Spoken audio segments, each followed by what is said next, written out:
Hello guys, welcome to my kitchen where we make mouth-watering delicacy. Today I will be showing you how to make this healthy puff puff recipe. If this is your first time of coming across this video, you're welcome. Thank you for new subscribers and old subscribers. Thank you. With no further ado, let's jump right to the video.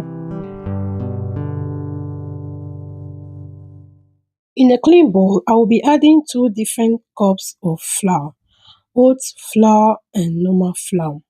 I will be using 1 teaspoon of yeast, half teaspoon of vanilla extract, and I will be using evaporated milk. You can also use condensed milk as well. This is the secret of this puff puff we are making. Also, I will be leaving all the list of ingredients in the comment section. If you know you are watched up to this moment, thank you so much for watching. Please go ahead to subscribe. I will go ahead to add more of that liquid evaporated milk and then continue to stir and stir and stir.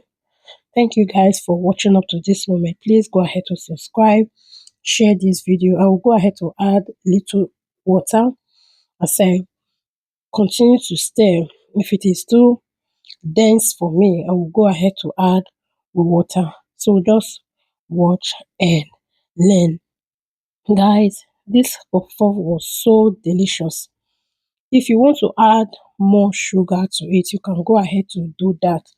But for me, I didn't see any need to add more sugar because the condensed milk or the evaporated milk is already sweetened. So I just left it like that.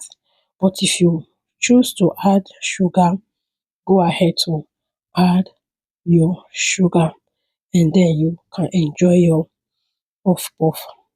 Peradventure, if you make your puff puff without sugar, you can add your granulated or powdered sugar into a bowl and then roll the puff puff inside the sugar after frying it. In that way, there will also be sugar on your puff puff. Thank you guys. After everything, the next thing I will do right now is to cover it up with a clean kitchen towel and leave for 30 minutes to rise. After 30 minutes, I will lift up the kitchen towel and then I will go ahead to just use my hand to mix it before frying it. Now our puff puff is really soft. So I went ahead to add just a little butter into the oil to see if the oil is hot enough. So now I will be adding the butter and then I will fry everything.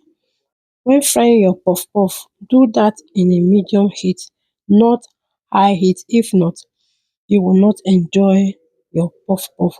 So after adding all the butter, I'll go ahead to use my skewer to turn it and cook the other side for 2 to 3 minutes before removing it from the fire.